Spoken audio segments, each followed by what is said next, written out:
Abra a sua revista da Escola Dominical. Estamos estudando o Evangelho de Lucas neste último, quarto trimestre de 2023. Evangelho de Lucas, lição número 2.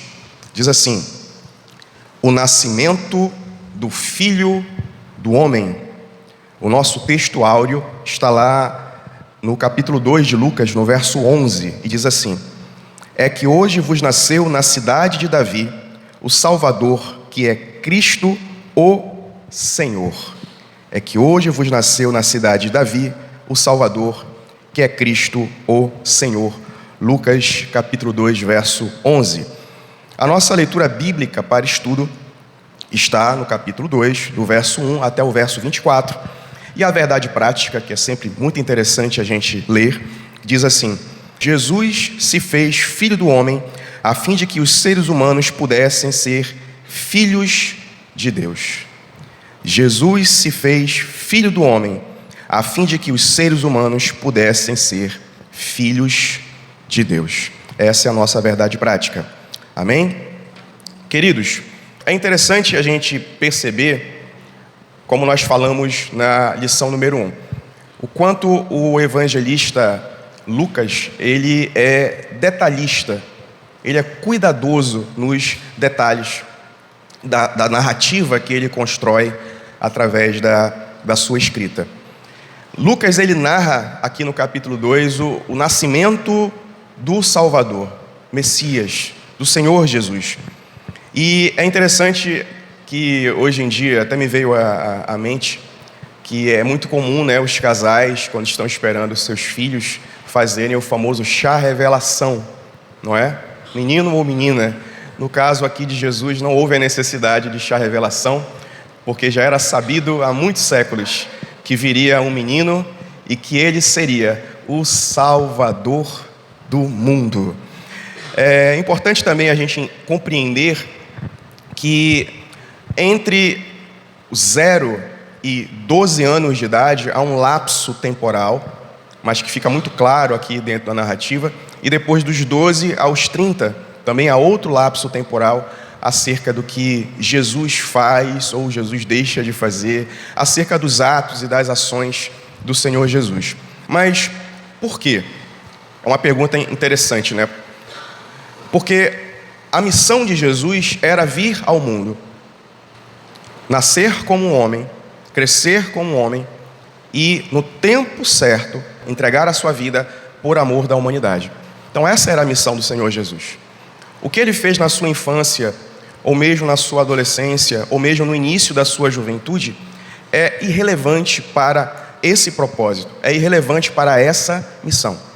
Então é por isso que nós não temos relatos oficiais, nós não temos relatos bíblicos daquilo que o Senhor Jesus, ele efetivamente fez, efetivamente realizou.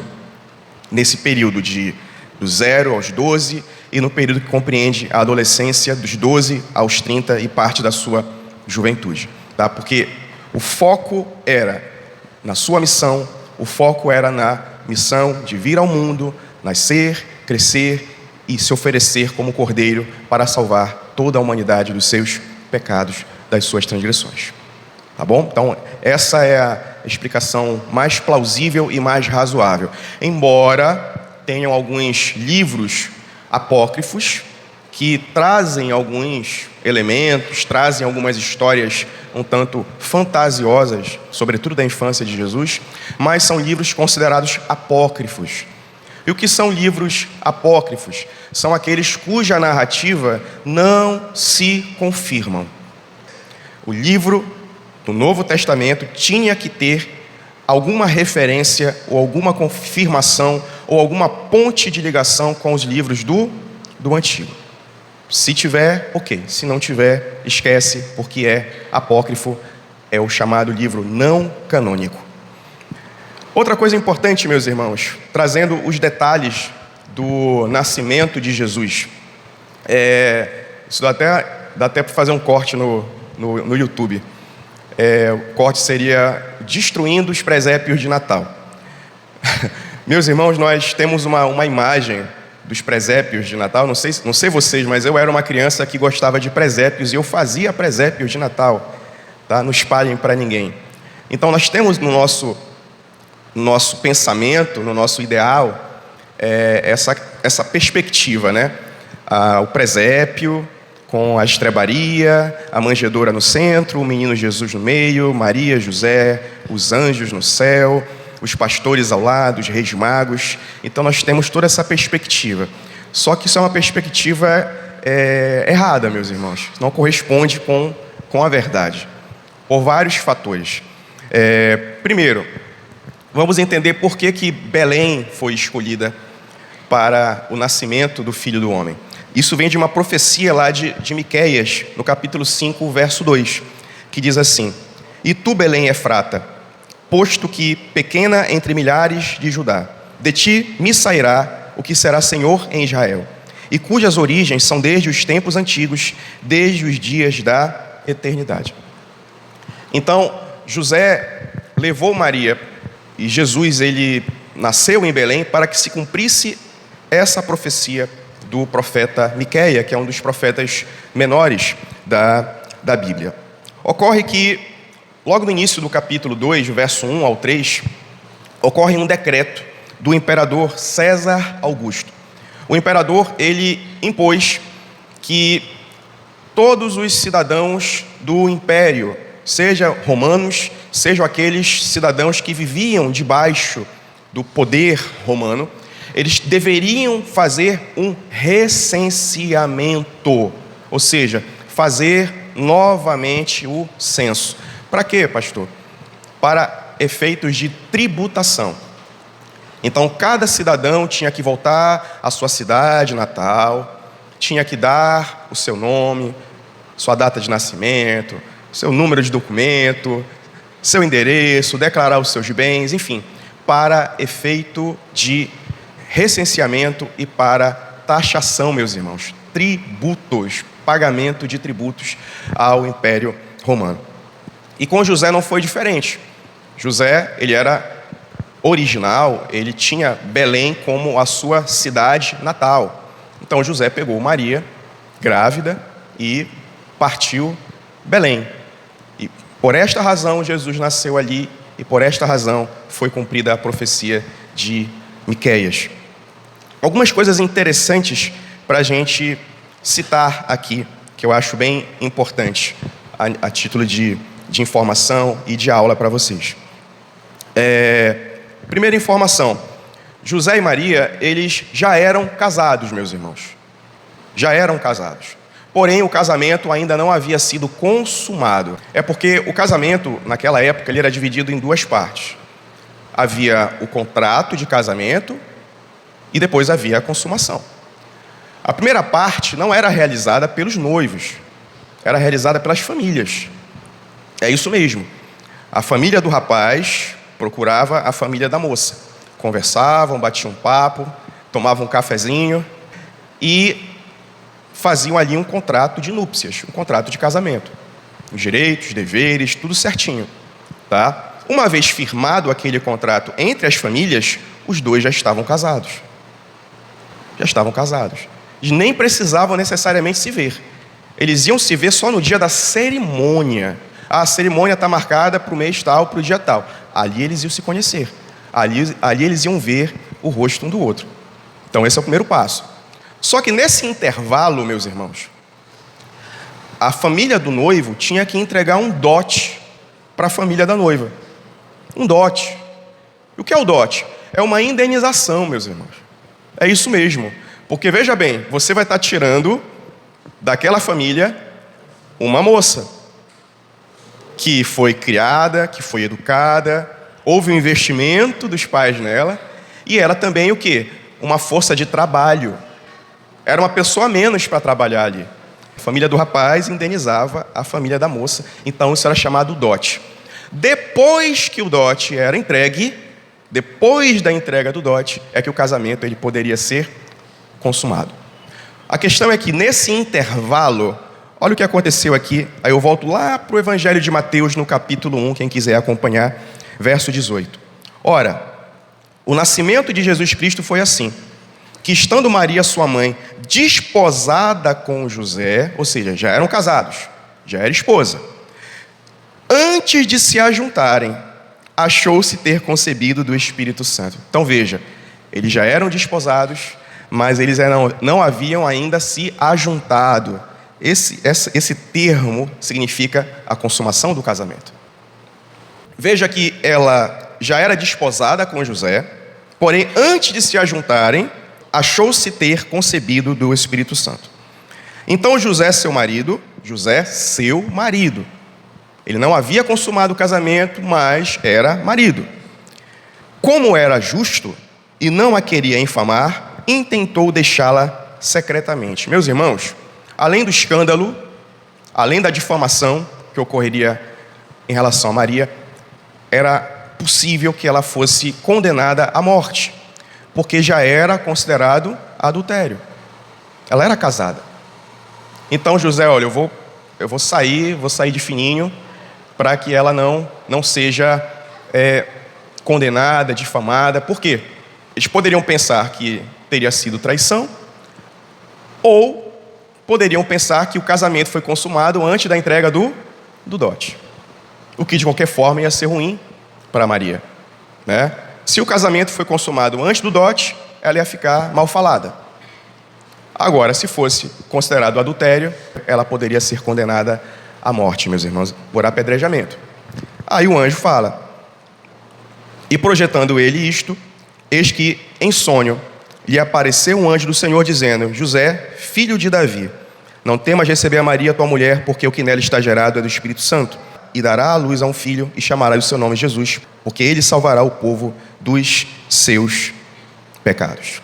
Então José, tendo ciência do que estava acontecendo, pegou Maria diante do decreto do imperador Augusto César, e eles partiram Belém. Lembrando que entre Nazaré, que é a cidade de Maria, a cidade natal de Maria, a Belém, são 130 quilômetros. Guarde essa informação. 130 quilômetros no lombo de um jumento, uma mulher grávida. Então, não é fácil. Diz o texto que, ao chegar na cidade de Belém, não havia lugar para eles na estalagem. Aqui, meus irmãos, nós temos um probleminha de tradução. O termo original do grego, e eu mostro já para vocês, é a palavra katálima, que quer dizer quarto de hóspedes. Tá? Então nós temos um problema de tradução aqui na maioria das Bíblias. Tá? Não é estalagem, é quarto de hóspedes. Tá? Primeiro, não havia hotéis ou pousadas naquela época. Tá? Não havia.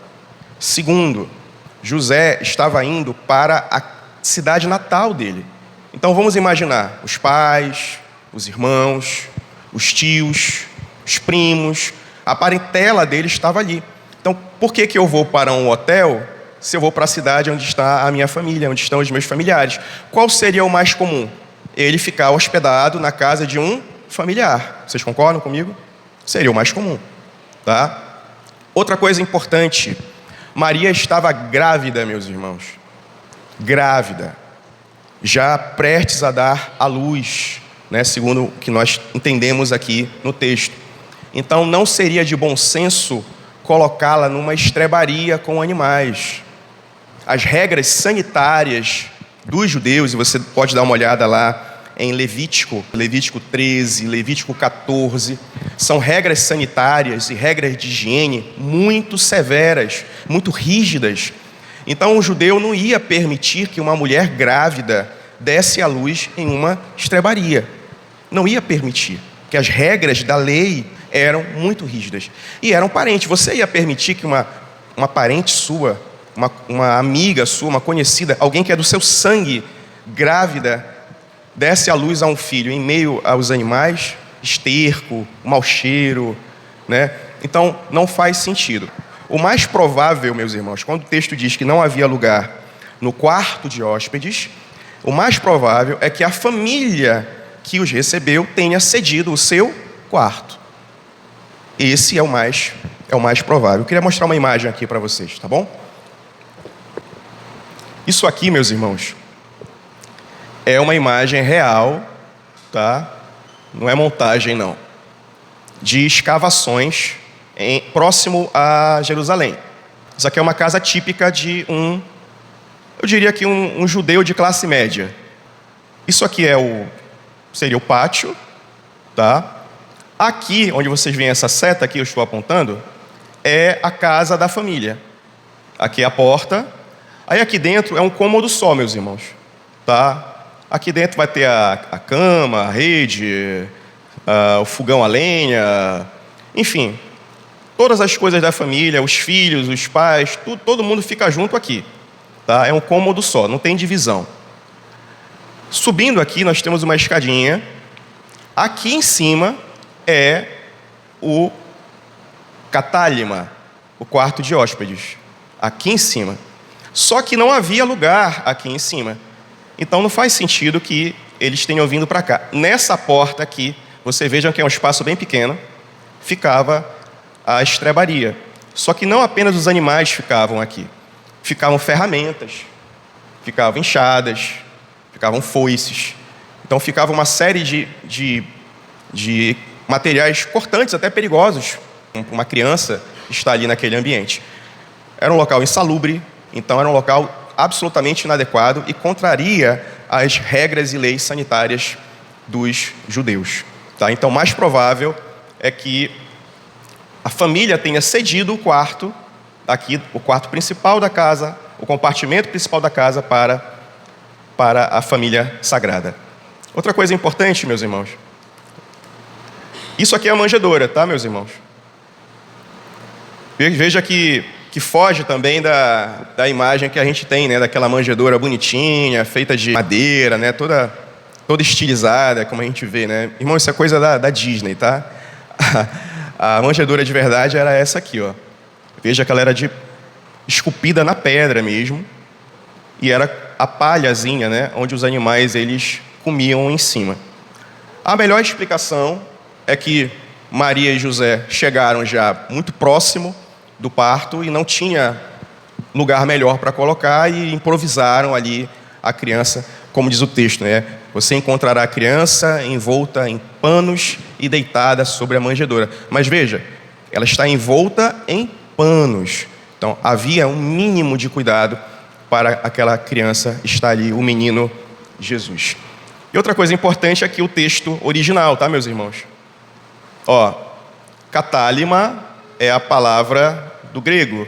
Então não há lugar para eles na hospedaria, que é traduzido para, olha aqui, ó, sala de hóspedes ou quarto de hóspedes, tá? Inclusive, a palavra estrebaria, ela sequer é citada na Bíblia. Não existe nos evangelhos a palavra estrebaria, tá? O que existe ou é hospedagem ou simplesmente estalagem. Estalagem, sim. Hospedagem, sim, dependendo da tradução. Mas estrebaria sequer existe no Evangelho de Mateus e no Evangelho de Lucas, que são aqueles que narram o nascimento de Jesus. Seguindo, a gente vai lá no verso 10 e 11. E o anjo lhes disse: não temais, porque eis aqui vos trago novas de grande alegria, que será para todo o povo. Pois na cidade de Davi vos nasceu hoje o Salvador, que é Cristo, o Senhor. E no verso 13 e 14, e no mesmo instante apareceu com o anjo uma multidão dos exércitos celestiais, louvando a Deus e dizendo: glória a Deus nas alturas, paz na terra, boa vontade para com os homens. E logo em seguida eles, como diz o texto, eles saíram apressadamente rumo a Belém. Então, outra coisa interessante que me chama a atenção, eles saíram apressadamente a Belém. Então, veja que no momento do nascimento do menino Jesus, os pastores ainda não estavam ali. Ainda não estavam ali. Eles podem ter chegado algumas horas depois, ou talvez nos dias que se seguiram. Mas o que acontece é que chegaram, encontraram o menino envolto em panos. Claro, era um recém-nascido. Mas o que de fato é que eles não estavam no momento do nascimento, porque eles ainda foram apressadamente para Belém. Então, isso muda, né, a nossa perspectiva do nascimento ter sido numa estrebaria, junto com os animais, de haver a presença no momento do nascimento dos pastores. Então, é algo assim que muda a nossa perspectiva dentro da narrativa, dentro da história do nascimento de Jesus. Afinal, qual o ano do nascimento de Jesus? Afinal, qual o mês do nascimento de Jesus? E por que 25 de dezembro? Primeiro, vamos tentar desmistificar aqui o seguinte. Vocês sabem que o nosso calendário se divide entre antes e depois de Cristo, correto? Que para a tradição, o nascimento de Cristo, então, é o ano 0. Amém? O nascimento de Cristo é o ano 0. Porém, meus irmãos, vamos entender por partes. O calendário que nós utilizamos hoje, o calendário que nós temos na estrutura de hoje, ele foi idealizado pelo Papa Gregório I. Tá? É por isso que nós chamamos que o nosso calendário é um calendário gregoriano. Calendário gregoriano. E quem foi que colocou no papel? Foi um monge chamado Dionísio, em aproximadamente 500 depois de Cristo. Então veja, que o nosso calendário só foi ser organizado, estruturado, aproximadamente 500 anos depois do nascimento de Cristo, por ordem do então Papa Gregório I, ou simplesmente Gregório, e executado por um monge bizantino. Por que bizantino? Porque ele é da Igreja Católica Grega. Tem a Igreja Católica Romana e tem a Igreja Católica Grega, lá eles chamam de Igreja Bizantina. A questão é que o Papa ordenou que ele fizesse o cálculo dos dias para dar a data da Páscoa. Só que ele errou o cálculo. Então, o que é certo é que Jesus ele não nasceu no ano que ele nasceu. Jesus ele não nasceu no ano 0. Era para nós estarmos aproximadamente em 2026 ou 2030, se nós fôssemos fazer essa correção. Mas como é que você sabe disso? Bom, a Bíblia não fala, mas a Bíblia nos dá pistas. Que pistas? Primeira pista: Jesus nasceu durante o reinado de Herodes o Grande. E eles fugiram, foram para o Egito. E só retornaram do Egito quando ele morreu. Não é isso? Herodes o Grande morreu no ano 4 antes de Cristo. Aproximadamente 3 ou 4 antes de Cristo. Tá? Então isso já dá uma pista para a gente. Outra pista: o texto de Lucas diz que eles foram para o censo de Quirino. Está no texto. Quem é Quirino? Quirino era o rei da Pérsia na época. Então eles foram fazer o censo de Quirino. O censo de Quirino, ele acontecia de 14 em 14 anos, meus irmãos. A cada 14 anos o povo era convocado para o censo, ou para fazer o recenseamento. Certo? O primeiro censo de Quirino aconteceu no ano 8 antes de Cristo. O ano 8 antes de Cristo. Então nós já temos uma ideia de que Jesus ele nasceu entre o ano 8 antes de Cristo ao ano 3 antes de Cristo. É o único aniversariante que nasceu antes de ter nascido. É Jesus. Então Jesus nasceu entre o ano 8 ao ano 3 antes de Cristo. Lembrando que o calendário é contado ao contrário, né? 8, 7, 6, 5, 4, 3, 2, 1, 0. Aí vai 1 depois de Cristo, 2 depois de Cristo e assim por diante. Vocês entenderam? Entendido? E qual o mês do nascimento de Jesus? Uma coisa é certa, meus irmãos, não foi em dezembro. Não tinha como ser em dezembro por várias razões. E o texto ele nos dá dicas disso. Vamos tentar entender. O sacerdote Zacarias, ele serviu no templo no turno de Abias. Nós comentamos isso na aula passada. Lembram? Eram 24 mil sacerdotes, divididos em 24 turnos de 1000. E havia um sorteio. E Zacarias foi sorteado. O turno de Abias ficava entre junho e julho. Segunda quinzena de junho e primeira quinzena de julho. segunda quinzena de junho, primeira quinzena de julho. Então foi nesse tempo que foi anunciado João Batista, entre junho e julho. Então sigam o meu raciocínio. Isabel foi dar à luz, portanto, entre março e abril, é só contar. Junho, julho, agosto, setembro, outubro, novembro, dezembro, janeiro, fevereiro, março, abril. 9 meses. Considerando ser o parto no tempo normal, 9 meses. Que é o mês de Nissan, segundo o calendário hebraico. Seguindo o raciocínio. Diz o texto do capítulo 2 de Lucas que Maria foi ter com Isabel. E diz que ela ficou com ela quantos meses? 3 meses. E logo após deu o tempo da luz. Ou seja, segundo a tradição, Maria encontrou com Isabel, Isabel teria então 6 meses. Então há uma diferença de idade de 6 meses entre Jesus e João Batista, segundo a tradição. Então, considerando isso, Maria foi encontrar com Isabel em janeiro. O mais certo é no mês de janeiro. Então é só contar. Janeiro, fevereiro, março, abril, maio, junho, julho, agosto, setembro. Então, Jesus ele nasceu aproximadamente na segunda quinzena de setembro ou primeira quinzena de outubro. É só fazer as contas. É essa a técnica que a gente aplica, utilizando as dicas que o texto dá e usando o calendário judaico. Então, a grande pergunta: por que 25 de dezembro? Olha só, o 25 de dezembro ele começou a ser comemorado entre o século 3 e o século 4 depois de Cristo, em referência a 3 festividades pagãs, meus irmãos. A primeira era em honra ao Sol Invencível, a segunda em honra a Mitra, que era um deus persa, a terceira em relação à celebração a Saturno, que é a chamada Saturnália.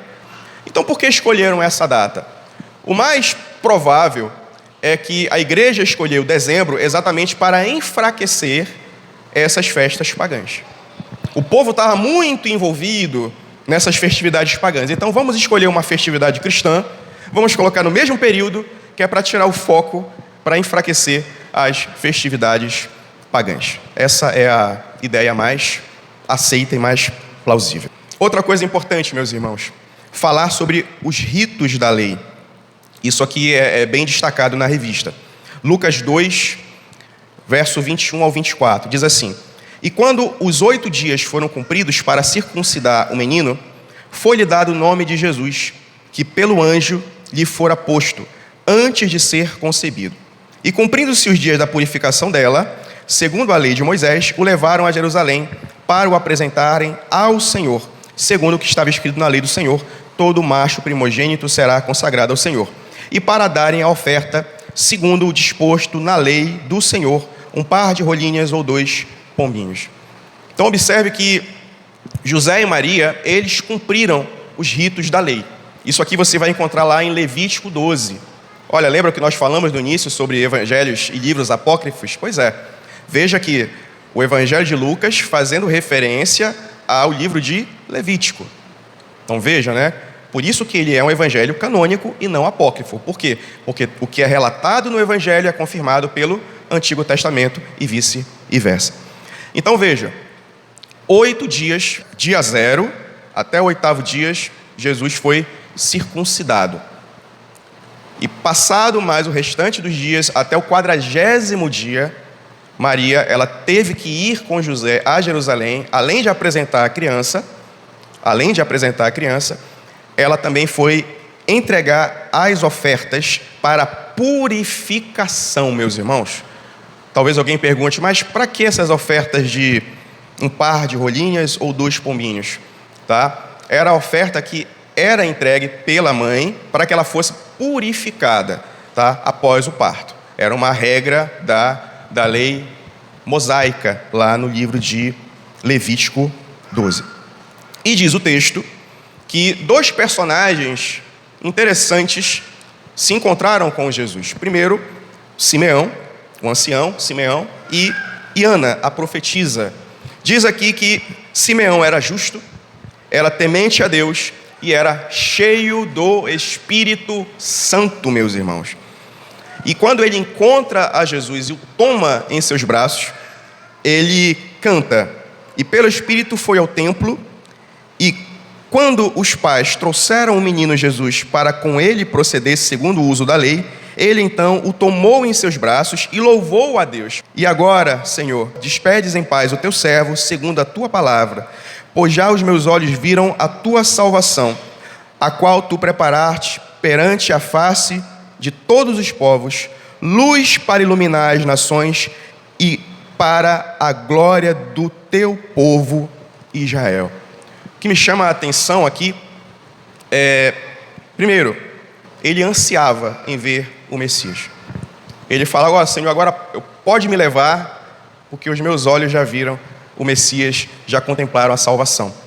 E ele fala que tu preparaste perante a face de todos os povos luz para iluminar as nações. Então, a salvação em Cristo para todos os povos, a salvação de Cristo para todas as nações e para a glória do teu povo Israel. Então veja que a vinda do Messias como Salvador, não o Salvador de Israel, mas o Salvador de todo o mundo, de todos os povos, serve de luz e de glória para a nação de Israel, porque revela o Messias prometido há tanto tempo. E ainda é encontrada a profetisa Ana. Aí diz que ela, além de profetisa, era viúva, e diz que ela servia no templo com orações dia após dia. Dia após dia ela servia no templo. E ela diz assim, no verso 38 do capítulo 2: e sobrevindo na mesma hora, ela dava graças a Deus e falava dele a todos os que esperavam a redenção em Jerusalém. O que me chama a atenção aqui temos uma mulher profetisa, né? Não é novidade, mas é importante sempre a gente destacar e referendar o papel e a importância das mulheres no ministério de Deus, na igreja. E diz que quando ela viu, ela deu graças a Deus e começou a anunciar, e falava a todos aqueles que esperavam redenção em Jerusalém. Veja, ela começou a anunciar, ela começou a pregar acerca do Salvador, acerca do Messias, acerca de Jesus. Então nós temos uma profetisa e nós temos uma pregadora das boas novas, e como diz o texto, e que servia através de suas orações dia após dia no templo em Jerusalém. Olha que bênção, a bênção de podermos ver e podermos contemplar o ministério, né, feminino nas nossas igrejas. E para a gente finalizar, meus irmãos, vamos falar um pouquinho da criança. Lá em Lucas, no capítulo 2, verso 40, diz assim: e o menino crescia e se fortalecia em espírito, cheio de sabedoria, e a graça de Deus estava sobre ele. Então, esse verso, ele apresenta para a gente uma passagem de tempo representando 0 aos 12 anos de idade.